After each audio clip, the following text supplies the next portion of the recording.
they can live. They think, oh, that's a nice house and that's a nice house, but everyone's already living in the nice houses. Now this is a very poor analogy. You can't just wander into a beautiful empty house. All the beautiful planets have already occupied. They've already got people or beings who seem to be there. Now it's possible, and I present this as a hypothesis.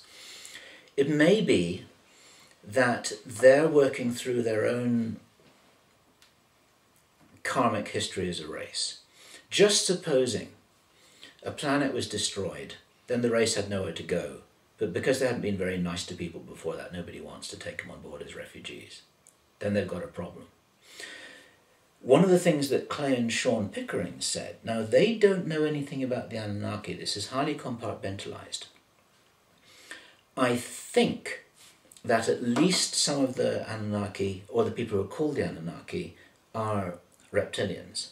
And remember that the word Anunnaki, as translated by Sitchin, simply means those who came from heaven to earth. It's like a generic term for extraterrestrials, really, visitors. They don't call themselves the Anunnaki. I don't know what they call themselves. It's possible that these are refugees looking for a place to squat, a place to take over, people to negotiate with, a role to play, a place to be. I don't know. If we imagine that there's a race that lost their planet, they're likely to be heavily traumatized. They're likely to be split into different groups. They're likely to have disagreements between themselves about what they should do.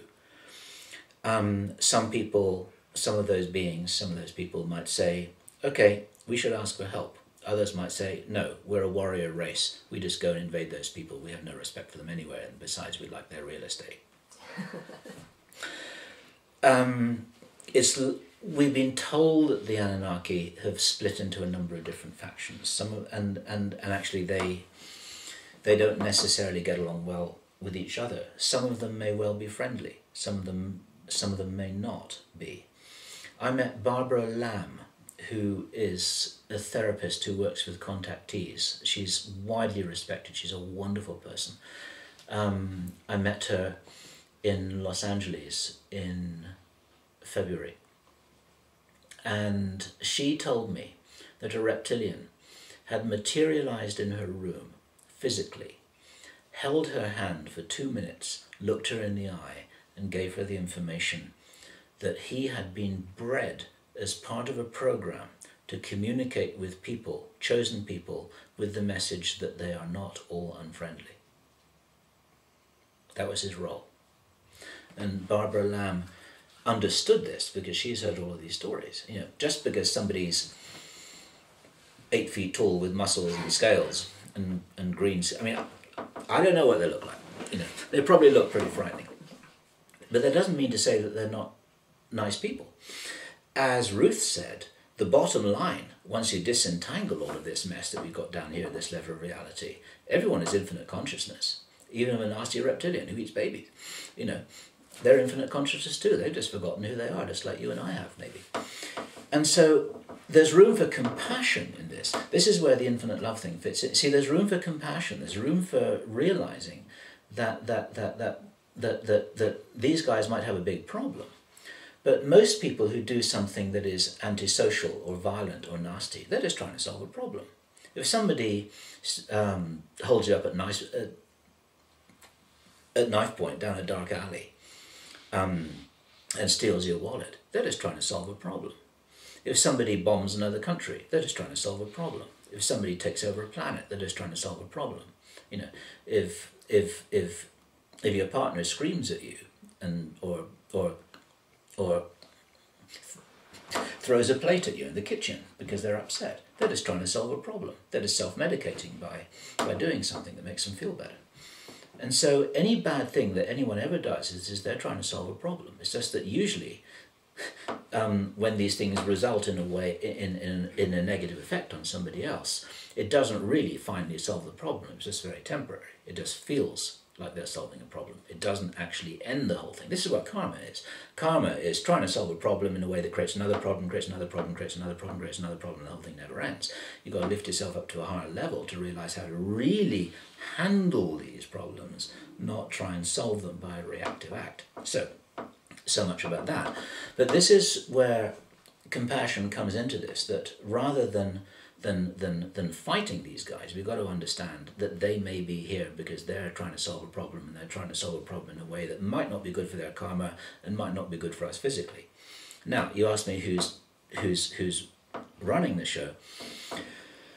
It's certainly very real for me that there are reptilian entities who are operating behind or operating within senior figures who are influential in this whole chess game that is modern geopolitics, and also in the alternative media world as well. If you've got reptilians who are smart enough to take over a human body in whatever metaphorical way you can imagine, they might stand behind them in another dimension, there might be what is called a walk-in, where they say, okay, out of here, I'm taking over this body now. And they look like a human, but but who they were before that was something completely different. This can happen at any stage of one's life. You don't have to be born in here. That may happen with politicians, it may happen with bankers, it might happen with industrialists, it might happen with UFO researchers. In theory, if we don't watch our backs, it could happen to you and me. These are the kind of things which if you regard these beings as having the ability and the strategic capability to figure out, okay, what position should we occupy on this chessboard? Then they are going to be occupying positions, and they're going to be occupying people. It's absolutely logical that if they could do that, they would do that. And not only are the bad guys occupying positions and occupying people, the good guys are occupying positions and occupying people. Who do you think we are? Now, I'm not necessarily, before I was saying how I was in Tibet for an awful lot, for a long time. I think I've been on this planet I haven't got any memories earlier than about 2,000 years ago. But maybe I just came a little bit early, just to get used to it. If I came here to planet Earth from somewhere else, hanging out in Tibet to get the hang of it is actually a pretty nice place to do one's induction before you really start to get involved in stuff. I don't know for sure, but I know that some people have come straight in here. This is their first lifetime. I've talked to them. I had another girlfriend. This is a story I haven't told publicly. I won't give her name because she could easily watch this.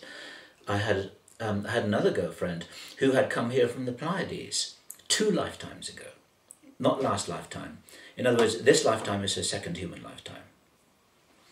The previous lifetime, just like that, she had a really, really tough time. She had a very, very tough time. Because if you come here from anywhere, it's tough. It's a tough planet.